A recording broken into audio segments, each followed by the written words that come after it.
Hi friends, চলে এসেছি আমি এই ড্রামার সেকেন্ড পার্ট নিয়ে। আমরা ফার্স্ট পার্টে দেখেছিলাম যে গুগন তার সুপার পাওয়ার দিয়ে গাড়িটিকে দাঁড় করানোর চেষ্টা করে, কিন্তু গাড়িটি দাঁড়ায় না। ফলে তারা দুজনই জলের মধ্যে পড়ে যায়। এরপর যখন তাদের জ্ঞান ফেরে, তারা দেখে তারা একটি সমুদ্রের পাড়ে পড়ে আছে। গুগন তখন দহির কাছে আসে এবং দেখে তার হাতে সেই সুপার পাওয়ারের চিহ্নটি আর নেই। গুগন লক্ষ্য করে দহির হাতে সেই সুপার পাওয়ারের চিহ্নটি চলে গেছে। গুগন দহির হাতটা ধরে এবং বলে, আমার চিহ্নটা তোমার কাছে কী করে গেল?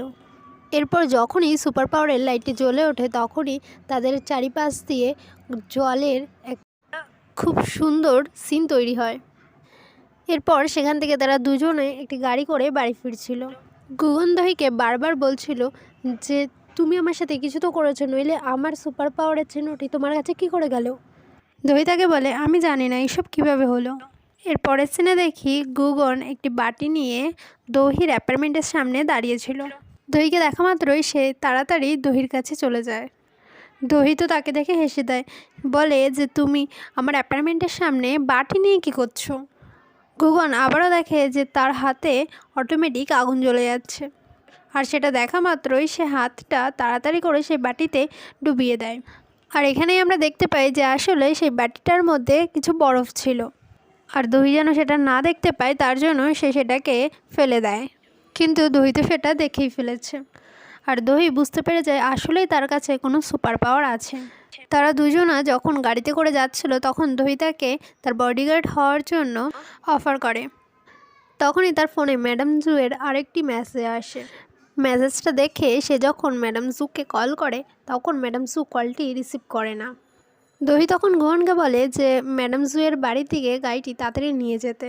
সে যখন ম্যাডাম জুয়ের বাড়িতে যায়, তখন কাউকে দেখতে পায় না।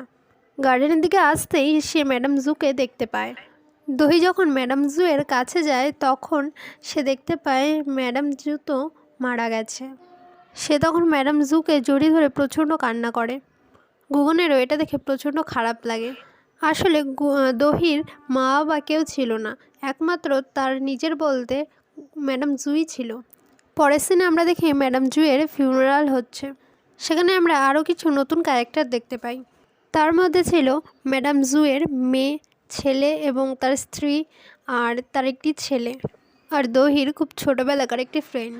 দহি যখন সেখানে যায়, সে দেখতে পায় যে তার ছেলে মেয়ে কারোরই কোনো দুঃখ নেই ম্যাডাম জুয়ের জন্য, সবাই অনেক আনন্দে আছে।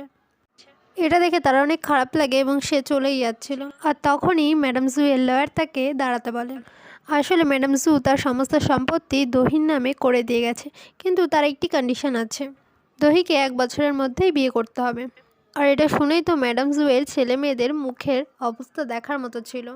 আসলে তারা তো ভাবতেই পারেনি যে ম্যাডাম জু তার ছেলে মেয়েদেরকে এত সব কিছু না দিয়ে দহিকে সব কিছু দিয়ে যাবে। ম্যাডাম জু চেয়েছিল যে তার মৃত্যুর পর দহি তো পুরো একা হয়ে যাবে, সেই জন্যই সে এরকম ডিসিশন নিয়েছিল, যাতে সে তার মনের দুঃখ কষ্টগুলো শেয়ার করার মতন কোনো একটা মানুষকে পায়। এরপর দহি কিছু না ভেবেই গুগনকে সে প্রপোজ করে ফেলে, কারণ দহির মনে হয়েছে একমাত্র সেই তাকে প্রোটেক্ট করতে পারবে। তো আজকের এপিসোডটা এখানেই শেষ হলো। পরের সিনে আমরা দেখব যে গুগন তার প্রপোজালটা অ্যাকসেপ্ট করলো কি না।